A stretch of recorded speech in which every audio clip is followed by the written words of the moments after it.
Welcome to the Loud Whisper Takeover podcast. My name is Cindy Claes. I'm an action actress. Therefore, I'm super excited about roles that involves the good guys and the bad guys. But also through my training as a screen fighter, I also came to the realization there is so much involved in psychology of the characters that I play. There is so much involved in what they feel when they are in high stakes situations. So, what better way than to do research as an actor to actually interview real people that work on the grounds? Today, I have a very special guest straight out of Australia. He worked for the Special Elite Special Operations Police Force, STAR Group, Special Task and Rescue Group in Australia. Please welcome Derek McManus. Hi, Derek. How are you Cindy, doing? it's great to be here. I'm really looking forward to this. This is going to be exciting. Thank you so much for sharing your story. This is going to be really exciting for all the actors that are listening to us as well and filmmakers that are creating action movies. So, first of all, can you tell us a little bit more about what you actually did when you were working for the police forces? So, I've been a police officer for 42 years. I'm retired now because I'm old, but I was 42 years police officer. And during that time, I spent 11 years in the STAR group. And that's the Special Task and Rescue. Special tasks include high risk arrest, hostage siege, counter-terrorism, VIP security, like when the Queen came to visit South Australia.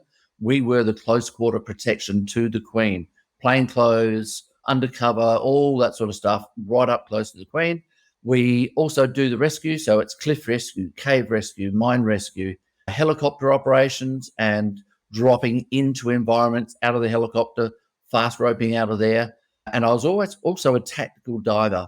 So part of it was diving into dark water, as in you can put your hand there and you can't see it, and searching for bodies who had passed away. But it was also tactical diving if we had to go and interrupt some incident happening on a boat, in the ocean, whatever it might be. So it's all in what I consider all the exciting, intense, brilliant stuff that I absolutely love. My mother, as you can imagine, has a slightly different opinion of that. But it is one of those environments where, as much as you absolutely need to enjoy it, you also have to be very practical, pragmatic, and serious at the time when the pressure is on. When the pressure's off, we can relax, have fun, train, play games. When the pressure's on, and there is no mucking around. So, I am acting in movies. Your life was the real movie. Kind of that way. And to be quite honest, it sometimes felt kind of surreal. I'd go into an environment and I'd go, oh my gosh, I've seen this sort of thing on TV before. Is this real? Because it was at that level. It was really surreal at times. But obviously, we had to keep our feet grounded because it was very real and it could have gone either way many times. So let's just go dive into the thick of it straight away because there was a massive incident that happened to you. You got shot 14 times in your life, and that was a turning point in what happened in your life afterwards. Can you tell us more about the incident? What happened through your mind at the time? What was the just before and after? Tell us more about that moment. So it was back in 1994, 30 years ago, just passed, and we were tasked to arrest a guy who had a warrant for his arrest for 197 counts of fraud. However, we knew this guy's history. We knew there was a potential for him to be very dangerous. We knew he had firearms available to him. We went to his house to arrest him. We were wearing what we call flak vests. Now, this will be interesting for you because we call them flak vests. A lot of people call them bulletproof vests, but I am living proof. They ain't bulletproof. Right? They stop a certain type of flak. So they'll stop a certain type of bullet and then other shrapnel type stuff, but they won't stop a military weapon unless you've got other parameters in there. So we call them flak vests. We were wearing flak vests. We were wearing uniform. We went up to the house. I went down the side of the house to see whether we could make an entry through a door that was going to be, it was a glass sliding door. So the entry would not require us to use battering rams and wedges and all those sorts of things. We could just go through the glass. As I got to within about 2 feet of that sliding door, the guy inside started to shoot. He was using an SKK, Chinese military 7.62 or 308 caliber rifle.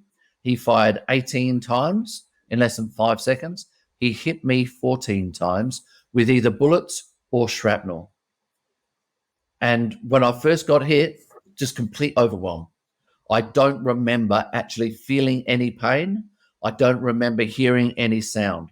All I remember was all of a sudden I was starting to fall to the ground. And when I was falling to the ground, as you can imagine, highly trained, very skillful star group officer, trained to that level, I don't fall over for no reason. So as I was falling to the ground, I was cursing myself. You idiot, what's going on? How can this be happening? It was all running through my mind, and it was in that space of time. Because as I was falling, I looked at that glass sliding door and there were small round holes that hadn't been there before. I then heard the sound of gunfire somewhere in the distance, but I still hadn't felt any impact and I hadn't felt any pain. And as I was falling to the ground, I started thinking to myself, Derek, don't be too hard on yourself, because if you're actually getting shot, it's quite acceptable to fall over. So I'd already gone through this rationalization in my mind and able to process it in a way that I became comfortable with what was happening. And then I started processing the whole thing. I fell onto my back, feet pointing in the direction of where the bullets are coming from, my head facing away, and he was still shooting. Right, this is still within that 5 second period. And he continued to shoot me, and there were two bullets that hit my left thigh. And those two bullets hit and time slowed down. Those two bullets seemed to take 30 seconds. 18 bullets fired in less than 5 seconds. I was hit 14 times. These two bullets seemed to take 30 seconds. Time slowed down. I felt that impact, that absolute smashing into my leg. It was like a sledgehammer just driving into my leg. And then a shockwave went all the way up through my body, and then it came back down again. And then the second bullet hit. And again, it's that sledgehammer driving in, the shockwave slowly going up through the body, slowly going back down. And again, I started processing, how could I lie here for this long and just accept being shot? So I knew I needed to fire back. But before I pulled the trigger in return fire, my thought process went a little bit outside the square. And I thought, I'm firing back along the length of my body. My feet are at the other end of my body, and my feet are pointing up. And I knew that I needed to get up just that little bit so I could shoot over the top of my feet. But as I've lifted my upper body up, my feet have come up to counterbalance. And the thought that ran through my head, and this is without a lie, and I don't embellish it at all, my thought was, I better not shoot myself in the foot, because the guys at work will give me shit for it for the rest of my life. And that is exactly what I thought. Now, this is the essence of highly trained individuals, right? And when you are so highly trained, you can anticipate what's coming. You can actually process and manage your way through it while still having thoughts outside the square. You're still doing everything that you need to do, but you could still have thoughts outside the square because you're more relaxed than the average person. Now, how does this work for a normal person? Could a normal person get to this level? If you think about the first time you ever drove a car, completely overwhelmed. Oh my God, I'm going to kill someone with this beast. I don't know what I'm doing. Now, when you drive a car, it's completely natural. If something happens in front of you, your feet are moving to brakes, your hands are moving to indicators, you're doing bits and pieces, and it's happening like that, and you're not even thinking about it. So you are highly trained for what you can expect to encounter. We were highly trained for what we can expect to encounter. And in the movies, is it real for people to have thoughts and be lighthearted and crack jokes in the midst of the worst thing that's happening? Absolutely it is. The movie Bad Boys 1, 2, and 3, and I'm sure they're going to make more of them. Those guys are joking and laughing in the midst of everything going horribly wrong. It is dramatized to the nth degree, and they exaggerate it, but the basis of that is based in reality. That is what police are able to do in the midst of those environments. But obviously they exaggerate it and make it great for movies. But when I fired back, he stopped. I then rolled to my right a couple of times to get out of the line of fire. I managed to get to my feet. And at this stage, I'm dealing with one bullet has gone through my left forearm, severed the main artery in my left forearm, a piece of shrapnel in my right wrist, severed an artery in my right wrist, two bullets in my stomach, two bullets in my left thigh that I've just discussed. One bullet has gone through my right Achilles tendon, and taken out 20% of the thickness of my Achilles for about an inch and a half. And then other smaller injuries, but they were the major ones. And so I've got to my feet, massive injury to my thigh, massive injury to my Achilles, but I still didn't feel the pain. Why that is, nobody can explain it to me. And I've asked lots and lots of doctors about it, but I wasn't feeling a massive pain. It was like somebody had punched me in the stomach and somebody had kneed me in the leg, given me a dead leg. And that's the extreme pain that I felt. Other people that have been shot by members of my section as offenders, high on drugs, feeling no other pain, but when they get shot, absolutely scream like a stuck pig.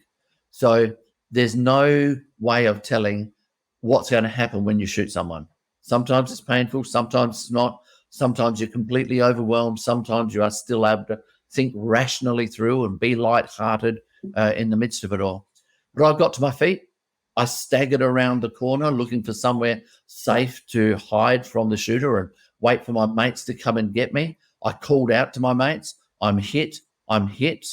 And in actual fact, if you go to YouTube and you Google Derek McManus shot 14 times, you'll see the video of us approaching the house and the shooting happening, and you will hear me calling out, I'm hit, I'm hit. Where I was at that time wasn't safe. I started moving to another corner of the house. I only walked about 2 or 3 paces. I fell to my knees. My legs just gave way below me. I crawled along on my knees, my gun still in my hand. And then my body got so weak that I fell to my hands and knees. And I crawled along on my hands and knees. I got around the corner of the house and I looked up in front of me and there was a fence that I had to climb to get all the way around the house. And I just said to myself, I can't. I do not have the energy to climb that fence. I collapsed to the ground, rolled onto my back, and that's where I stayed for about the next 3 hours. Now, I don't know whether you want to ask a question because I can keep on explaining this and the things that happened. My heart is my heart is beating so fast just listening to you. I definitely want to know what happened after the 3 hours. But yeah, let me ask a few Yeah, questions. So first of all, you said you were wearing that yeah, vest, that flag vest. So when you were doing that job, you were fully aware that if somebody attacked you with a military weapon, this would not protect you. You're aware correct. of that. Yes, absolutely. And even when you're like just going along the house, what is happening? Are you really so grounded? Or is your heart beating? Are you scared? Does fear ever cross your mind when you're in these operations? I think in reality, you have to embrace fear. If you don't have any fear, you're dangerous, right? Because you just do stuff that is absolutely stupid. So everything has got to be grounded in I am fearful of what happens. But it's being able to manage that fear through training, through experience, through embracing the fact that we are choosing to take on these jobs. That as I'm approaching that glass sliding door, my heart rate was down around about probably 50 at the time. My resting heart rate at that time was 38. So my, you know, as I'm moving towards that house, towards that door, my heart rate's probably elevated to 50 because I know that I need to stay calm, rational, composed, so that I can make decisions in under pressure. And if my heart rate is racing and my emotions are going high, then my rational thinking drops and I can't make the decisions and take the actions that I want to. So I've got to be able to keep the emotion down, keep the heart rate down, keep the adrenaline from pumping through my body, and my rational thinking comes back up. So no, heart was not racing. It was just absolutely calm. I loved being in that environment, but it is also just being very conscious that everything we do is dangerous. And so that's a huge amount of that's a very deep meditation state. I would call that. I also want to know because I practice a lot of Krav Maga, so self defense, and we are being put in some sort of real situations. We have drills at the end of class, and we would never hit another peer student to the point that we hit that person, but we sort of train body, like muscle memory, I would say, and we have to take the scenario to as close as what it could Yep. be. And still, I'm asking myself, am I really ready to be attacked one day in the street? Like, I'm not sure. So, how do you, when you say, yeah, we are prepared, but how can somebody prepare you to be shot 14 times? Like, what do you get in your training to be prepared for that? How close to reality or how close, yeah, to the sensation of it can somebody prepare you for that? Have you ever played paintball? Have you gone out and done paintball games? Oh, do you No. know what paintball is? Yes. Okay. Yes. So people go out and play paintball all the time, and they say that paintball is very sore. So you are very conscious. You don't want to get hit because it does hurt, but it only hurts. We use high tech paintball, which is smaller, faster, more accurate, and hurts one hell of a lot more what normal paintball does. So when we're training, we are training as close as we possibly can to the real thing. We know that we want to avoid being shot. Can we actually train to actually be shot? No, you can't. So for that part, you've got to be able to use your emotion. And what I did was I used a visualization process, and I'm sure you're going to love this part. I used visualization to say to myself, what have I been through before? What experiences have I had? What injuries have I dealt with? Not just in policing. When I've fallen off my push bike at 60 kilometers an hour coming downhill, what did that feel like? What was the pain? How did I manage that? What was happening in my mind? I'd also been in another incident before I came to Star Group when I was on general duties, where a guy had pulled a gun, tried to shoot my partner, but the gun was broken, so it didn't fire. We then got into a wrestling match. Like this guy had pointed the gun at my partner's chest and was pulling the trigger. The gun was just broken, so it didn't go off. We got into a wrestling match. It was so close that nobody was going to pull a gun and shoot him. We got into a wrestling match, and while we were wrestling, the guy's girlfriend climbed over the top of us, cocked the gun so it could now fire. As she has cocked the gun, I have put my thumb between the hammer and the gun to hold the hammer back so it can't fire. So when I was picturing, if I ever get shot, how will I handle it? I started imagining, what was it like in that scenario? How did I keep my mind so calm and my emotions rational that I was able to use my thought process to get creative and just go, I'm just going to put my thumb in between the hammer and hold it back. That's not something I've trained for either. But when we are calm, rational, pragmatic in the midst of adversity, because we've been in those environments before, we can find creativity. So as I was visualizing this, I've gone, how did I do that? What can I learn from that situation that I can now bring forward? And if I imagine myself getting shot, what's going to happen to my mind? What's going to happen to my body? What's my body going to want to do that I don't want it to do? So I didn't want to go into a state of panic. I didn't want to go into a state of shock. I didn't want my heart rate to elevate. I didn't want my heart, my breathing to be short and panting, because that was just going to increase my heart rate as well. So I went into this visualization process. If I do get shot, what's a perfect response? What also is an absolute chaotic response, chaotic situation. And if it ends up in chaos, how do I manage that? What do I do to keep my mind and my body under control so I can get it closer to something in perfection? And always accepting that as much as I want to aim for perfection, I'm probably never going to get there, but that's okay. There's a whole heap of vulnerability in there of of wanting myself to be perfect, but not expecting myself to be perfect. Understanding that I may not be able to get there, and that's okay as well. Kind of like when I was falling at the door, Derek, if you're getting shot, it's quite acceptable to fall over. Go easy on yourself. We're not always going to be able to respond perfectly as much as we would like to, as much as we'd love to be able to tell other people, oh, I was an absolute legend at this. I was so calm. No, it's probably not going to happen. So I went through this visualization process. And so I had both contingencies. And when I did get shot, my mind didn't get overwhelmed. My emotions didn't go high. My rational thinking didn't go low. It stayed just a little bit off par.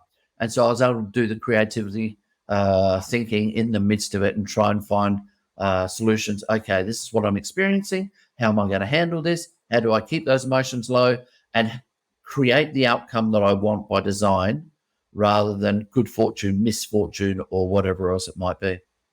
Well, I loved listening to what you explained right now. Also, all my training in Krav Maga and stuff now makes a lot of sense because we also have to train to get accustomed to pain. So I get massively bruised and we just have to keep Yep. going. And And we also, have like sparring sessions, and it's about doing it more and more. So then you can kind of remember what your body did in certain situations. So into your crab very quickly for a moment. When you are getting bashed and bruised and all the rest of it, the reason that you are getting taught to keep on going is so that you know you can keep on going. Because most people will get punched in the face and they'll go, oh my God, what do? I don't know what to do. But when you've been hit and you're able to keep on going, you've instantly overcome that initial reaction. And you're able to start thinking, you're still able to keep instead of becoming tunnel visioned, your vision and your perception is still broad, and you're able to see people on either side of you and all the rest of it. And you're always still solution focused rather than just being overwhelmed. So your craft training is sensational. I want to talk about a very vulnerable topic. You're lying down on the floor, right? So nobody's coming to rescue you for a few Yep. hours. What is your relationship with the fear of dying? Because it's a reality, it's a possibility in your world. Does that fear exist? Does the thought of dying while you're having your career in the police force even exist? Are you in denial of it, or is it very present? And how do you So deal with I'm going to navigate? give you an insight that will show that I'm a very bizarre person. I am outside the norm. There's only about maybe 1% of police that think the same way that I do. So the reality of dying was present and real. The acceptance that I may die in this situation was absolutely real and present, but that had been real and present from 5 years prior to the shooting. I sat down with my wife 5 years prior to the shooting and said, I'm going into Star Group. I'll become a sniper. I'll dive. I'll train with the SAS and counterterrorism. There's a very real chance I may be shot and injured. I may be shot and I may be killed. And my question to her was, are you comfortable with that as well? If I die, what's your life going to look like? Now, there's only about 1% of police that have those conversations with our partners. This is like the elephant in the corner of the room that's too scary to talk about, because we're all fully consciously aware that this is possible, but nobody talks about it. And nobody talks about the consequences and what life will look like after that if it does happen. And so 5 years before the shooting, fully conscious, if I get shot, there's a real possibility I may die. So as I was lying on the ground, that was fully real and present and a conscious process that I was going through. These injuries may kill me. But I also said to my wife 5 years prior, if I get shot and I don't die, I want you to know right now, anything better than death is going to be a bonus for me. Anything better than death. Even if I spend the rest of my life in a wheelchair, the one thing that I wanted, and I know there's lots of people go, what's the one thing you want in life? For me, it wasn't a conscious thing. I want this one thing. It was just a casual conversation, obviously maybe a little bit more than casual, but it was a consequential conversation with my wife. The one thing I want is just to be able to interact with my children. And if I do that from a wheelchair, I'm going to be happy. I'll find a way to enjoy myself because I know the choices that I'm making, the actions and behaviors I'm going to take, and some of those consequences from those actions and behaviors going to be the best fun of my life, but it may also be tragic. And so as I was lying on the ground, waiting for those 3 hours, the possibility of death was always real for me, but it was also a very conscious thought in my mind that I want to do everything I can to extend my life as far as I possibly could. I was lying on the ground for 3 hours. I was watching the blood pool on the ground next to me as I was bleeding. It was draining out of my body and then running down the concrete of the pathway to the side of my body. And I've got some photos of those pools of blood on the concrete. I felt my body consciously closing down. My arms and legs started getting cold because the blood was being drained from the peripherals and into the core of the body. At 2 hours 40, I consciously accepted the blood was now going just to kidneys, lungs, heart, and brain. And at 2 hours 45, and this is a police thing, I was always monitoring my watch and seeing what time it was and how long it was taking, because if I went to court, the court would expect me to be able to relate these times. So that's a very trained process for police. So at 2 hours and 45 minutes after I was shot, my blood supply got so low that even my vision closed down. But instead of my vision going to shades of grey or black, as pragmatic copper had expected it to, my vision went to an absolutely pristine white. This is the white light that everybody talks about with near-to-death experiences. And when I saw that pristine white light, it's when I actually started fighting harder than I had before. I started moving my body the little bit that I could just to give myself confidence I still had something left. I started speaking out loud to myself and saying, Derek, don't give up. Derek, keep on fighting. Fortunately for me, there were 2 rifle shots fired from outside the house. These are the first 2 shots I heard from outside the house. The offender I could still hear inside the house. So when I heard these 2 shots from outside, absolute confirmation that my confidence that my mates will be there to save me as soon as they possibly could, they were on their way. When I heard those 2 shots, dump of adrenaline into my body. My vision snapped back up to absolutely perfect, but I then started passing in and out of consciousness because I just didn't have enough blood left in my body. Wow. I was so moved by all what you said now. So let me just bounce back to one of the first things you shared, which was this conversation with your Yeah. wife 5 years prior to it. It touches me so deeply because my mom has health issues at the moment, and I had to build up the courage to have the difficult conversations with her, about what if something happens to her, and just having that conversation with a person that is older and we know that like it's something that will happen was already terrifying for me to address that elephant in the room. So I can only imagine what it means for a husband and wife to sit down together and have these conversations, both for you and for her to take that in emotionally. um and so I guess that other of your colleagues avoid these conversations because it's too hard to talk about. And then all what happens, when you're lying down on the floor and you're monitoring yourself by the minute, are you communicating that to your teammates? Like you have some sort of radio where are you communicating these times? Look, right now it's 2 hours 40. I know my blood is in that position. Is there communication at that point, or are you totally alone? First of all, let me say I'm sorry that you're going through that with your mum. That's a very, very hard time. My mum's passed away, so I know what that feels like. It's a very real and very intimidating time. So I'm sorry you're going through that. While I'm on the ground, I don't have a radio with me. No two ways about it. Put my hand up. That's a mistake that I made. And there's a good story behind that, but we don't have time to go into it. But I didn't take my radio with me on that day. And so I wasn't able to communicate with people. So for the 3 hours lying on the ground, they didn't know whether I was dead or alive. They had, and you'll see on the video, they heard me calling out. And that's a video available on YouTube. They heard me calling out. They heard me saying, I'm hit, I'm hit. They responded, Derek's down, Derek's hit, call for backup. But after that, absolute silence. The reality is I was calling out to them saying, I'm hit, I'm hurt, and I need help. They couldn't hear me. They were too far away.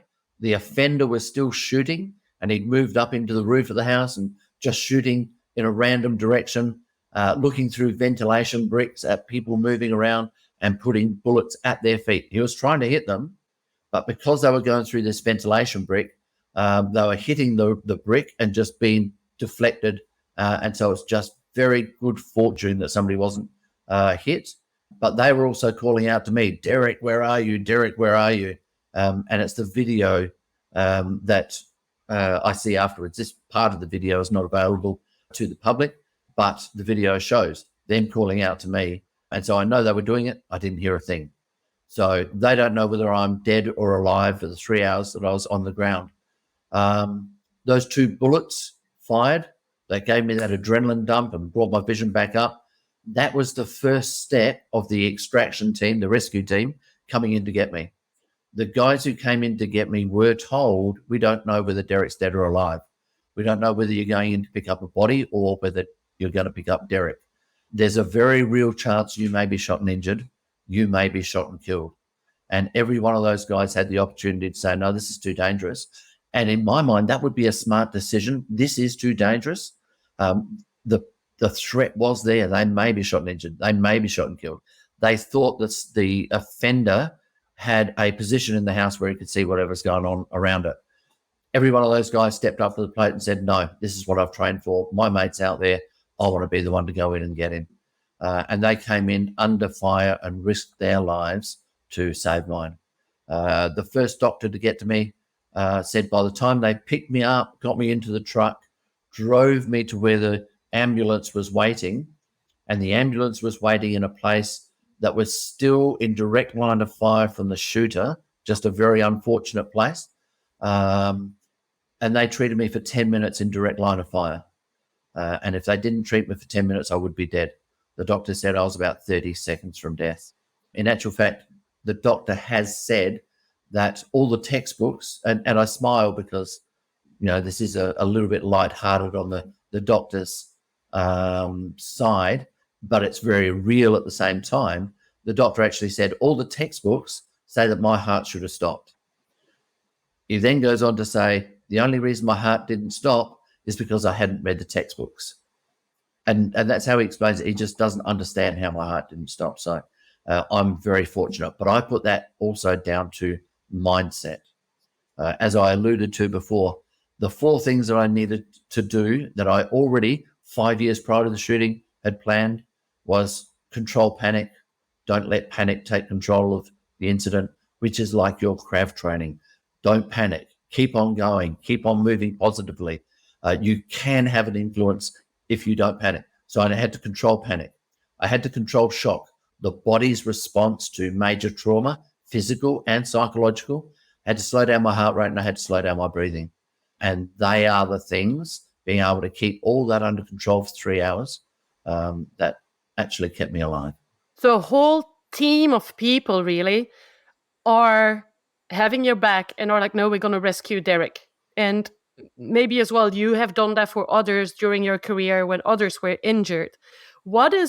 And that maybe that is also linked with why you're doing the job, but what is actually the drive for people to do that? Is it because of your relationships and friendships are so strong, or is it a sense of duty, or is it what makes people make these choices that is we going in no matter what? First time I've been asked that question, and I love it. And the answer to it is deep and multifaceted. So first of all, it's personal performance, and everybody going into that section consciously makes a choice and a commitment that if something happens, I am going to do everything I possibly can to find a safe resolution to it, right? And that mindset is tested during our selection process. And our selection process is a mini version of the military special forces, right? But we are put under pressure to make sure that we've got the right mindset. There is a personal pride. I don't want to be in an environment where I'm expected to do this and then I fail. So I need to make sure that I am going to live my performance to not just what's expected of me, but to one level above that, so that I can show that I am worthy of being in this section. And being worthy of being in this section is almost the calling of every special forces, elite forces around the world, whether it be police or military, is that if I do something that is, I can't think of the right word that I want to use, but if I do something that is not in a line with the expectations of the section, I embarrass myself, but more than that, I embarrass the reputation of the section. And the reputation of the section of being elite, being a section that you can rely on to do things at the absolute extreme. If I damage the reputation of the section, I feel worse than if I damage my own reputation. So everybody is performing to the level of expectation of that unit. And our unit has, as every elite military and police unit has, that expectation that we are above, I'm going to use bad terminology there, that we will perform at the highest levels under any pressure. So it's so multifaceted. You got shot 14 times. It is a miracle that you survived this shooting. I'm guessing that you spend a lot of time in hospital. What happened after? We often say when you're in a car crash or you are in a motorcycle crash, you will probably be scared to start driving again. Was that the end of your career in the special forces? You said, okay, this is done now, or did you actually go back on the grounds afterwards? 5 years prior, when I had that conversation with my wife, I discussed with her at the time, if I get shot and I get injured and there's a possibility of going back to Star Group, my injuries aren't that bad. I want you to know right now, I want to go back into Star Group. That will always be my aim. I used to ride horses when I was younger, and I still love horses and horse riding, but I had my own horse when I was younger, and it was always trained into me that if you're riding your horse and your horse throws you off, get back on the horse so that you've got your confidence back and the horse knows who's actually in control, right? Because if it gets the idea that it can throw you off, then it will always throw you off when it gets upset. So for me, it was the analogy of I want to get back on the horse that threw me. And that was always my aim. And coming out of hospital, I had my first meeting with my rehab coordinator, my rehabilitation coordinator from the police. And as you can pick up, I'm kind of lighthearted while at the same time being able to be serious within the moment as well. And had this meeting with the rehab coordinator, and we were mucking around and having a bit of a laugh. And she said, "Oh, Derek, we need to get serious now. We need to start making your plans. I want to know what your plan is for 1 year, what your plan is for 5 years, and where you see yourself being long term." And I said, well, long term, where I see myself is going back into Star Group and going fully operational. And this poor lady, she just looked at me and she cracked up laughing. She said, "Oh, really? Oh, you're serious? Oh, I'm so sorry. I didn't know you was, I thought you were just mucking around." That was always my attitude. I always wanted to go back into Star Group while still being vulnerable enough that that was my aim. I may not be able to make it. Doctors were telling me I was lucky to be alive. I was a 50-50 chance of surviving surgery. With the injuries I have and the disablement of my muscles, and I use that word disablement very different to my disabilities, but the disablement within my muscles, the doctors were predicting I wouldn't walk properly. I'd never be able to run, hop, skip, jump. I'd be lucky to be able to live a half normal life with my physical injuries. So that was always in my mind. That's what the doctors are predicting, and these are the experts. So I said, 10 years' time, that's where long term, that's where I want to be. I want to go back to Star Group while still accepting I may not. All right. And so it's a dichotomy in my mind. I want to get there, but I may not get there. And that's okay as well. So it was always that plan. But my first aim was always just to be able to get back and interact with my children. That was my priority. That was my number one. And if that's the only thing I ever achieved, I'd be absolutely over the moon to be able to still do that. But as I started getting that little bit fitter, that little bit extra movement, I started looking at what's the next step, what's the next step, what's the next step, while still keeping the dream of Star Group there. In reality, I was stepping, and then 5 steps backwards because I pushed too far, tried something that didn't work, and I had to start regaining that. Emotional highs, emotional lows, excitement and exhilaration, tears, fears, all those sorts of things. 2.5 years after the shooting, I went back to Star Group, full duties, no restrictions, back to jumping in and out of the helicopters, back to high-risk arrests and all the rest of it, and absolutely loved being back in that environment. Now, that isn't something I've just gone, I'm coming back to work, bang, let's get into that environment again. I needed to make sure that I was going to be all right in that environment. The people that I was working with needed to be sure they could trust me as well. The expectation is that I'm going to have flashbacks, I'm going to have nightmares, I'm going to be in a situation and I'm just going to freeze because it's going to overwhelm me. So I came back to work, but then I went back into the outer cordon of a siege, right? Way, way from the action, but I was just in that environment. And how did you feel about that, Derek? And I've gone, oh, actually, I felt really comfortable. I just want to get in there. Always passionate about wanting to get back to my job.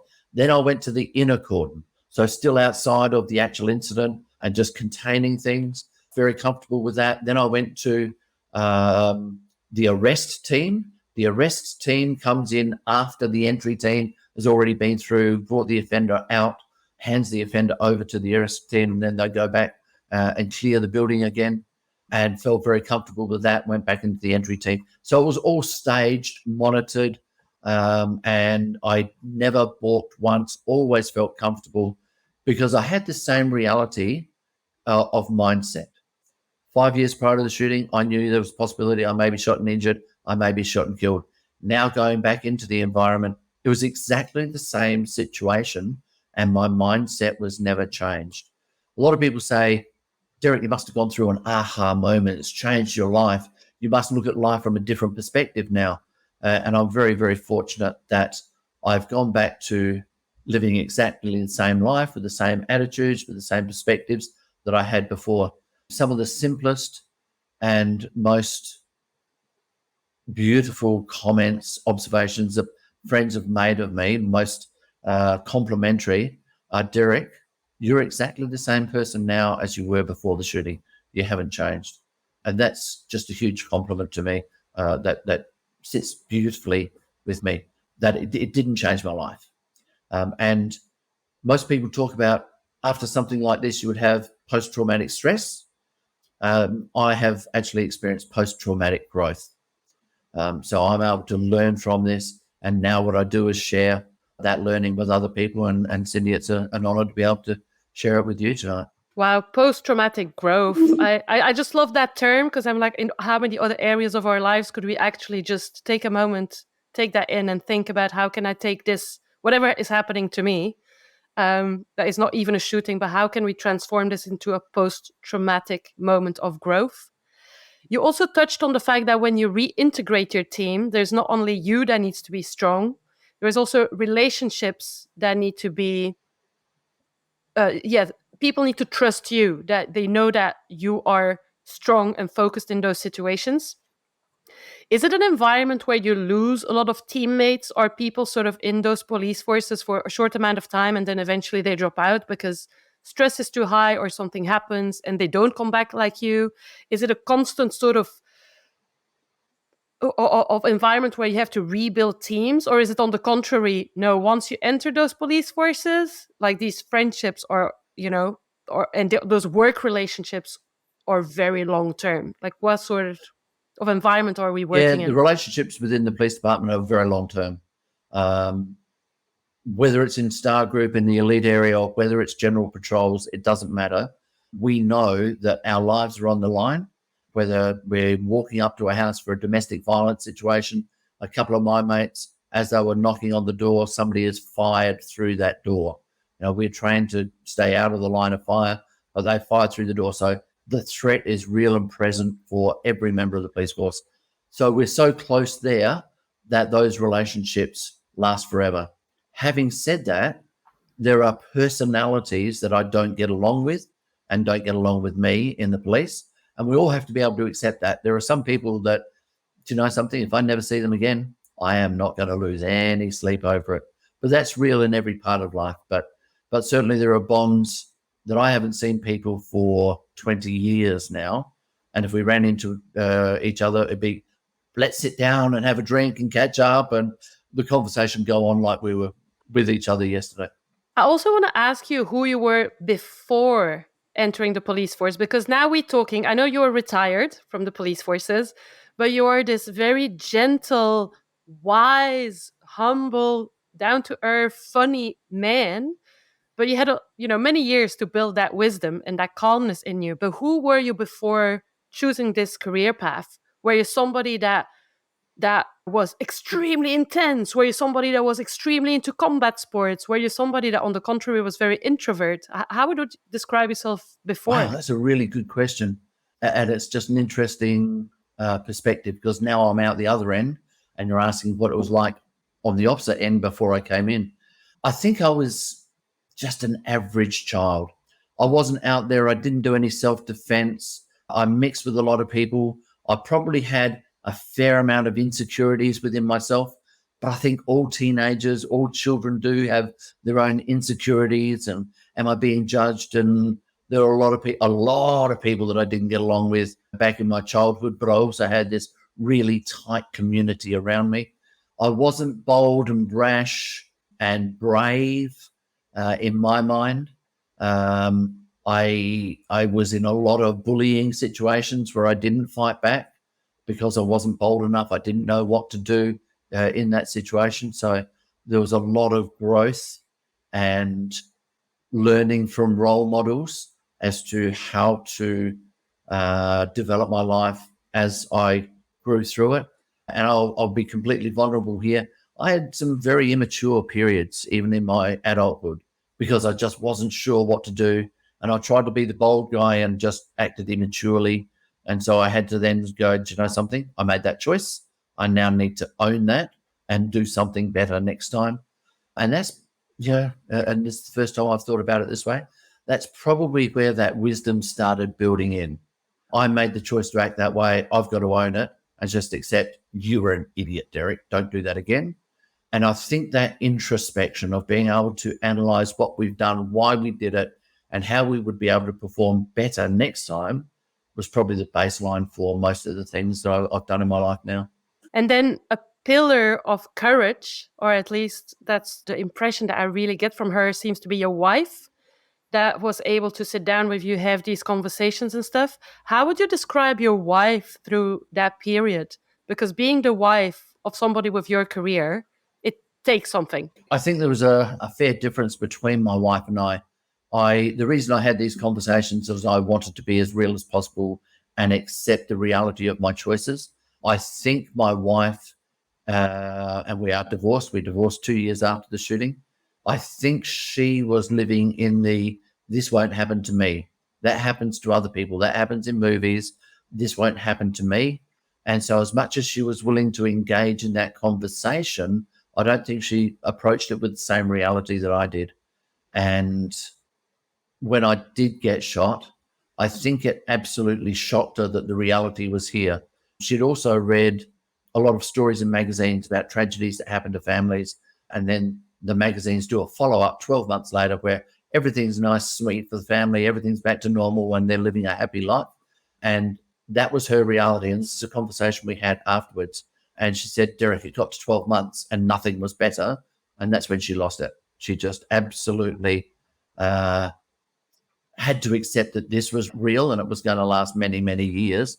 And it wasn't until we got to that moment that she actually realized that it was as real as it is.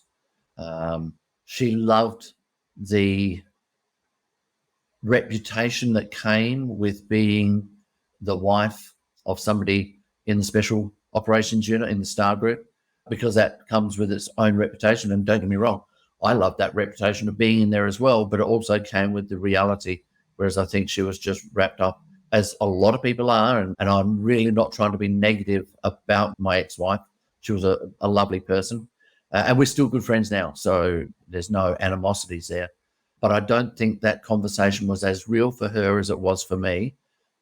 But it was still important for me to know that I'd had that conversation and given her the chance to accept it as reality. And I'm just going to give you a little insight into my personality and how you can have those conversations but still be light-hearted while dealing with reality. So I said I may be shot and injured, I may be shot and killed. And if I die, what's your life going to look like? And we discussed, part of what we discussed is, what will you tell my children about the person that I am?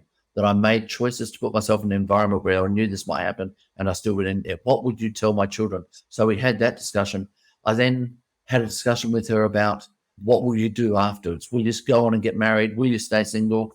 And it wasn't about me saying, this is what I expect. It was about me saying, whatever you choose is absolutely fine. And I want you to know I'm comfortable and there's no expectations of doing one thing or the other. But I also threw her a third option. I said, you may go on and get married, you may stay single and just look after your kids yourself. And the third option I threw to her was, you may just want to build a little shrine in the corner and worship me every day. And that'd be fine by me. Apparently it wasn't as popular for her. So you can have these real conversations, break that tension. And when you break the tension and then go back to a real discussion, you can do it a little bit more relaxed, right? And you're not getting overwhelmed completely. You break that tension and your thinking is able to be that little bit more creative, and have deeper discussions by breaking that tension. And I do those things deliberately in a lot of conversations, just so that people go, oh, okay, let me just breathe for a moment. Okay, now let's continue deep, real conversations rather than just being overwhelmed. Also, me as an actress, listening to how your wife reacted, I can totally imagine, like how do you even comprehend and compute the reality in which you're living? But can I also ask, so obviously you were trained to expect certain things that would happen to the ground, but for example, your spouses don't get any No, training not at all. about that. And to be quite honest, we get trained to a certain degree, but me going through the visualization, the acceptance, having that conversation with my wife was over and above anything that anybody else was doing. Nobody had trained me to do that. Nobody had said that this is something you could do. This is just something that innately came to me, and I thought, this is something I need to do.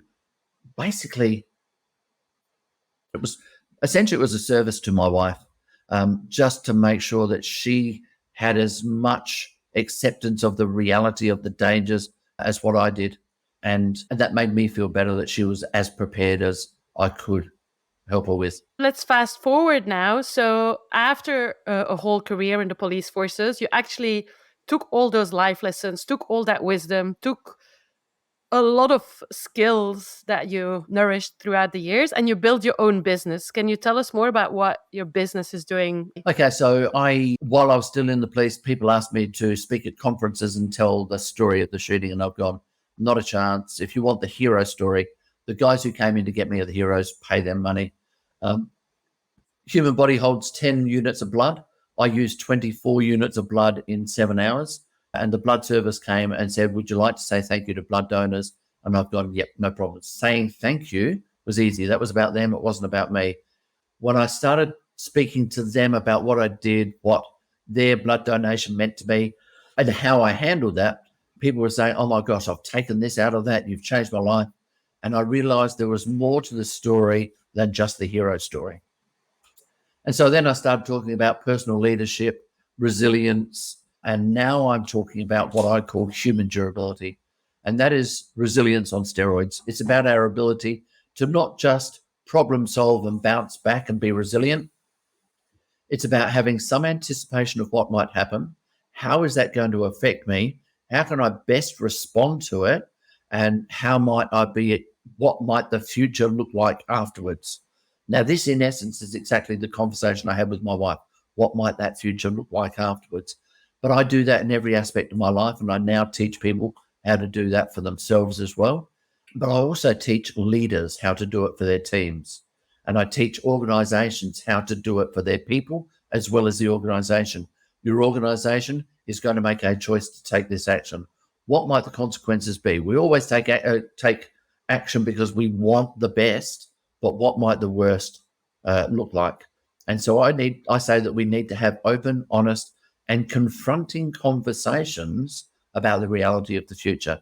If the worst happens, will your company survive? Will your relationship survive? Will you be able to look people in the face if you've embarrassed yourself? Where does your passion come from? And so this human durability concept is about making better decisions, taking better action, and lowering our mental stress as a result of it. Is just phenomenal. I am so happy that our paths crossed because for a very long time I've been obsessed with Chris Voss, who is a former FBI agent who was in hostage negotiations, and I've studied a lot of his videos because I want to play these sort of characters. And now I feel I found my own Chris Voss that I was able to have a conversation with, and you shared so much knowledge and empowering thoughts. It's just been phenomenal. Where can people find you on the web, on social media, to work with you as a coach, or just to follow your phenomenal stories? Yeah, thank you. And I'm humbled to be compared to Chris Voss. He's an amazing man, but the essence of what Chris Voss does is still controlling his emotional state so that he can think through scenarios better than what the criminals can. So for you to compare me to Chris Voss, I'm humbled. Thank you so much. People can find me on the socials, LinkedIn, Facebook, Instagram too, if you really want to do Instagram. But I've also got my own website, obviously, and it's derekmcmanus.com. And I love, love, love speaking at conferences, running anything from a 90-minute training to a full 2-day training. The other thing that really surprises people is I do these talks and these trainings for 10-year-old kids in schools, but also the RAAF fighter pilots. I do it for CEOs. I do it for executives. I do it for hairdressers. I do it for plumbers. It is universally applicable to anybody who is making decisions about the future. And we need to be able to enable ourselves to make better decisions, anticipate what those consequences might be, and have a plan of action to already manage them. And I've got unique programs and models and processes. And again, one of the greatest compliments that I've been given is, Derek, this just all makes such sense. And again, another great compliment that I was given by the president of the Real Estate Institute of New South Wales was, Derek, what you have taught me today, I can take back to the office on Monday and implement it straight away. It doesn't take any great training or great processing. It takes practice. There's no two ways about it. And so I love working with people and coaching them too. Seeing people grow in confidence, in courage, and belief in their own capacity while still lowering their mental stress. Sensational. I love it. Derek, have you written a book or are you planning to write a The book? book of the story is about 80% done. I've done first draft. I'm now going back through the editing process and getting to a second draft. So it shouldn't be too long before that book comes out. And then I want to do a book of the human durability philosophy, where that comes from and how people can use it, because I can talk to people at conferences, but if I can share that philosophy through the book, it'll go wider and further than I'll ever be able to reach. Thank you so much, Derek, for this phenomenal conversation. It was just an honor to speak to you and to be a witness of you recounting that journey with so much power and love and resilience. And it's been absolutely fantastic. Me as an actress, I am very not just inspired for the roles that I want to play, but also as a human being and how to go forwards from here. Cindy, thank you so much. That's a huge compliment. It's been an absolute pleasure talking to you. Your mind works in different ways as well, and you've asked questions that I haven't been asked before. And as I'm talking to you, and I know the audience can't see your face when I'm talking to you, but I can see your eyes just absolutely transfixed, and your mind is just ticking over all the time. So it's been an absolute pleasure, honor to be able to talk to you tonight. Thank you.